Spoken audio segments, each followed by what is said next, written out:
what's happening around the world and what's happening here at home. A very good evening to you and welcome to Weekend Primetime News. I'm Sandro Ferdinando. Now, in case you're wondering where I'm at, yes, it's a new studio and MTV NBC Network is doing something different this year as well. And this year as well, we are at the Echelon Square bringing you the live news bulletin. So in case if you're at home and have not visited this area, it's about time that you come with your family, friends and loved ones and visit the true meaning of Christmas here in this place. And with that being said, let's get into the news and here's a look at your headlines for tonight. More details of the central bank bond scam to be revealed soon. Mohan Samaranayaka comments about how Ranil Wickremesinghe practices democracy in the UNP. Ravi Karunanayake explains the only way to create a change in the country. With whose permission is Ranil Wickremesinghe still residing at Temple Trees? Bimal Ratnayaka reveals. Sri Lanka-New Zealand warm-up match. Angelo Matthews not out on 128.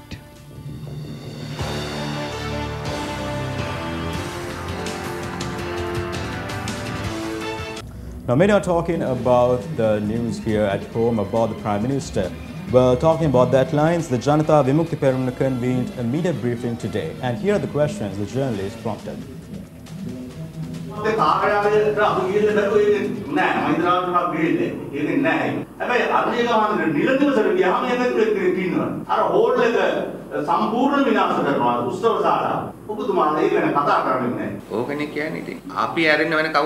Who else spoke about these things other than us?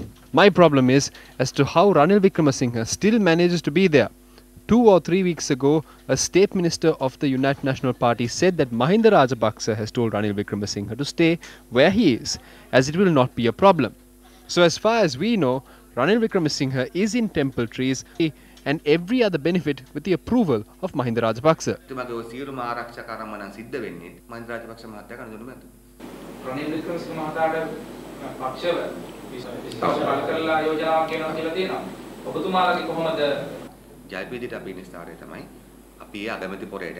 As the JVP, our stance is that we are not involved in the battle between the Prime Ministers.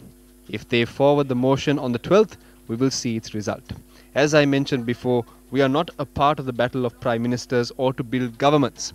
We have said that our stance is only to protect democracy in the country.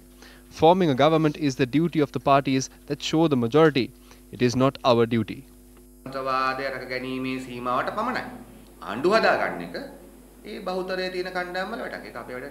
Now there's much debate going on about the 19th Amendment. So the following views were expressed at a seminar held at the auditorium of the National Apprentice and Industrial Training Authority in Katubada, Moratuwa. Let's have a look at these views. 19th Amendment was passed during the 100 days government. During the debate, then UNP MP Sri Ranga said that they have not received the Tamil copy of it. What did then Prime Minister Ranil Wickremesinghe say? You came on the UNP ticket, shut up and sit down. This is what democracy is for Ranil Wickremesinghe. The Tamil National Alliance was established in 2001. They then and there declared it, and that is the LTT who is the official representative of the Tamil community. And it is that TNA who is now worrying about democracy. During the years 87 and 89, a JVP member bombed the parliament during a session. And that is how JVP sees democracy. We are not just facing a problem about the constitution or democracy. It is a problem about the country's independence. Next decision should be made taking the country's independence into consideration. It is our responsibility and challenge to us to decide if we are going to safeguard the independency of the country.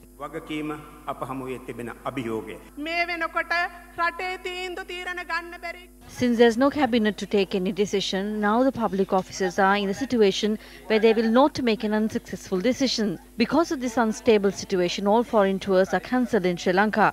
Billions of dollars are going out of the country each day. This is the revenge taken by Ranil Wickremesinghe targeting a certain party or targeting people of the country.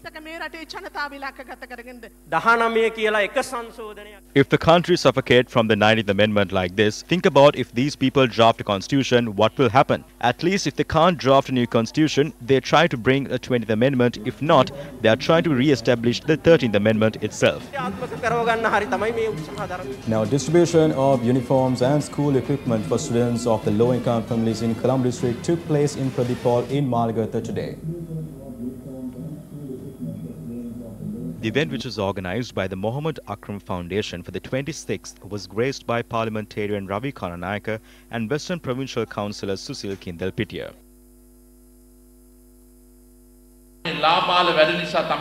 This black mark has placed on the younger generation because of these childish acts.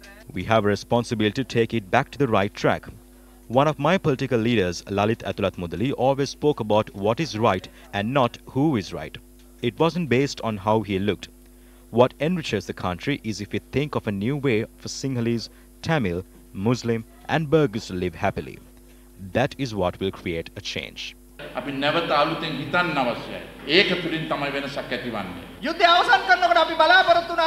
war ended, we expected Rajapaksas to spend that money in development of the country and for the education of children, but that didn't happen. Instead, they sold that money. After the 8th of January in 2015, what happened was we still couldn't go to that expected state. They didn't arrest those thieves. They didn't even recover the money. Money that should be spent on the health of the children and education was not spent. For the first time in history, there is no budget in the country. If there isn't a budget for the country, how will things take place during the next year? In more local news, the General Secretary of the Sri Lanka Freedom Party, Professor Rohan Lakshman Priyadas, said that the full report of the bond scam will be presented within the next few days. The statement was made during a media briefing at the party headquarters today. The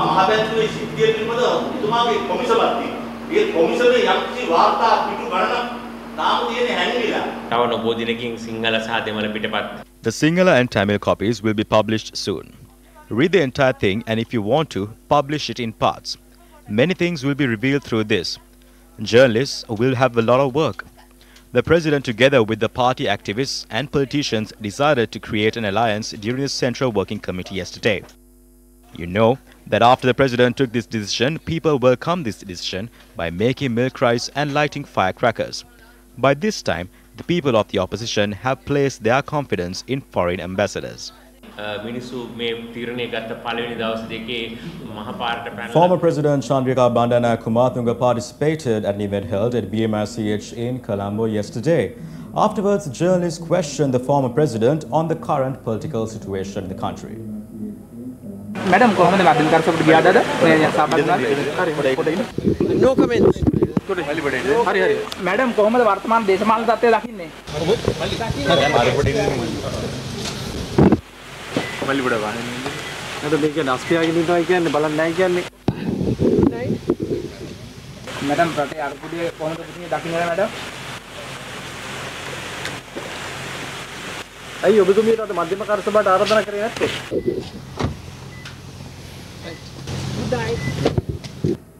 The following views were expressed by MP Susil Premajayanta during an event held in Colombo today. On the 7th morning, they tried to bring in an amendment to the constitution. We all opposed to this. Subsequently, this was brought in as a special report, to which we all opposed to once again. It was then proposed that the existence of such a report must be acknowledged through a statement. In the meantime, Sumanthiran managed to translate and submit this to the Legislative Council on the 7th morning. The reason for all of this was that they can update the Western countries over this matter and tell them that the amendments to the constitution is complete. The President was not aware of this when Parliament was prorogued. When Parliament was prorogued to the 16th, the Speaker made every effort to summon Parliament on the 7th. This is why Sumanthiran has been appointed the head of everything. It is Sumanthiran who leads the court cases. During the approval of 2 no-confidence motions, it is he who proposed to suspend standing orders. It is Sumanthiran, on behalf of the TNA, who communicated through a letter that they will extend their support to Ranil Wickremesinghe. We have proved that with much clarity that the President has the power to dissolve Parliament. Even with the approval of the majority, dissolution of Parliament must be made with the President's consent.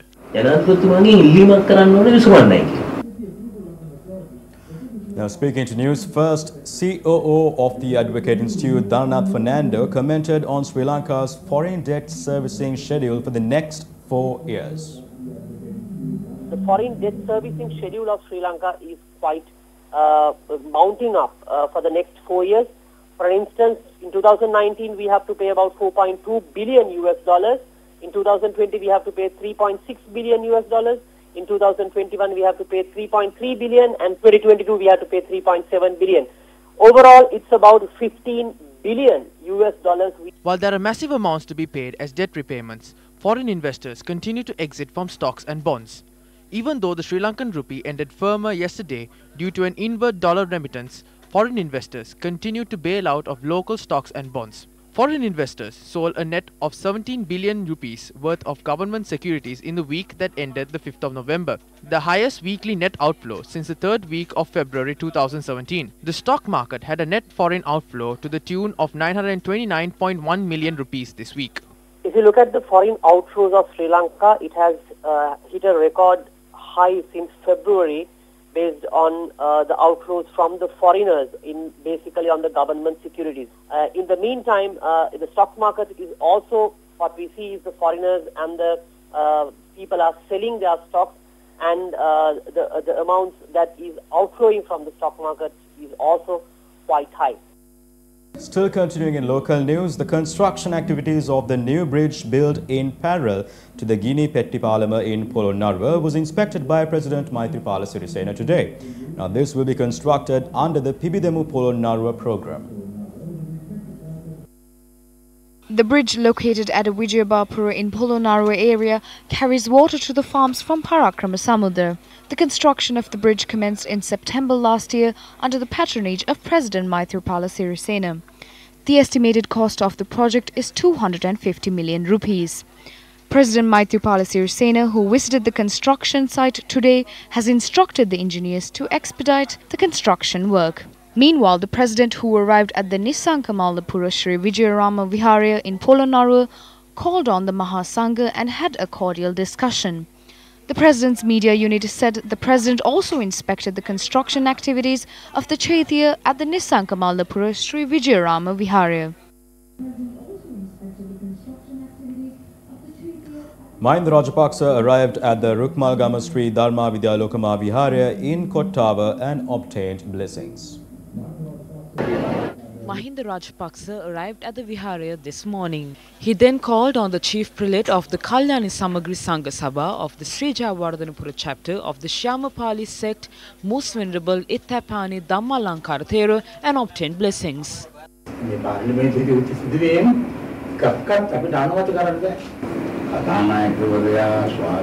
This problem will not have taken place if the speaker convened them independently, advised them and hold discussions with them. A motion of no confidence was brought against me in the last moment and I didn't even know. So I left. The speaker should be mainly blamed for the behavior of the MPs. We didn't expect the speaker to be in such a situation. MPs Gamini Lukuge, Thilanga Sumutipala, Susu Premajantha, Bandulu Gunawardhana and several others were also present. Later, the former president called on the Most Venerable Ambivela Panyasara Thero of the Shyamapali sect and obtained blessings. The Newsfirst provincial correspondent network that branches out all parts of the island came together at the Newsfirst head office this morning. This was for a workshop held per provincial correspondence. The top management as well as the Newsfirst team participated at this event. An opportunity was provided for the provincial correspondents to exchange their thoughts and ideas with the Newsfirst team. Award-winning racing driver Dilantha Malagamuwa delivered the keynote address at the event. There is no limit to our aspirations in life. We are the ones who set boundaries to our dreams. We all have the potential to win the world. Our country is the most beautiful country in the world. The most beautiful people live in this country. That is why I love this country. අපිට නිදහස ලැබුණ වෙලේ ඉඳලා මේ ලංකාව නැති වුණේ එක වචනේ. ඒක තමයි දේශපාලනය කියන වචනේ. මොකද දේශේ පාලනය කරන්න කාටවත් අයිතියක් නැහැ. 1947 අපිට නිදහස හම්බුනේ අපිට නිදහසුන් හැටියට ජීවත් වෙන්න. Unfortunately, after 1948, one word destroyed this beautiful country. That word is politics. We gained independence in 1948 in order to live our lives freely. The word politics means governing the nation, governing us. To govern us, we are not animals, neither are we a joke. Newsfirst is unbiased and not scared. You are with them. We should be able to manage the nation, not govern it. Continuing in more local news, government sources have confirmed that the skeletal remains found in the Mana mass grave will be referred to Beta Analytic Lab in Florida, USA. Chief Investigation Officer of the Mana mass grave, Dr. Saminda Rajapaksa, noted that the information about skeletal remains with bound feet cannot be confirmed, and skeletal remains will be sent to Florida, USA to ascertain what has been used to tie the feet if it was bound. Dr. Saminda Rajapaksa further noted that the information that there are financial limitations to continue with the DNA testing is false, because the Office on Missing Persons had come forward to provide the necessary financial aid. He added that carbon dating testing needed to be concluded before the remains are subjected to DNA test. Judicial Medical Officer noted that the 260 skeletal remains of the total 266 remains which were uncovered during 112 excavations are now placed at the Mana Magistrate Court premises under special police protection. Excavation at the mass grave commenced in March following skeletal remains were discovered during the construction of the Mana Satasa building. Newsfirst Allianz Platinum Awards 2018. Weightlifting is not a challenge for me, but competing with sportsmen and women is a challenge. Only one person will receive that award. I won the Commonwealth Games as well, so I will be able to obtain this medal too. I am Chaturanga Lakmal. Sports First Allianz Platinum Awards 2018.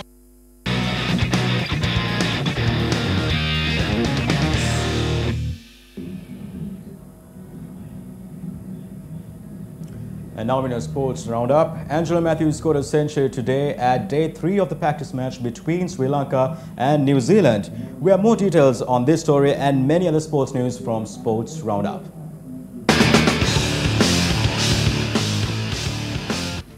The practice match between Sri Lanka and New Zealand cricket team commenced today at the Napier. Sri Lanka won the toss and chose to bat first and ended the innings at 210 runs for the loss of 9 wickets. Angelo Matthews was unbeaten with 128 runs. However, Dhanushka Gunathilaka, Kusal Mendes, Roshan Dikwella, Roshan Silva and Dilruwan Pereira were not able to score any runs. When New Zealand stopped play for the day, they were 67 runs for the loss of 4 wickets. Former Australian cricket player Steve Rickson had been appointed as the new fielding coach of the Sri Lankan cricket team. As per the notice issued by the Sri Lankan Cricket Board, he is scheduled to commence his new role on the 24th of this month until the end of 2019 Cricket World Cup. And that's a wrap of tonight's edition of Primetime News. It was a wonderful experience being with you all. So I enjoyed being here in this studio, and you should also come here and witness what exactly happening at Echelon Square here in Colombo. Till then, take care and good night.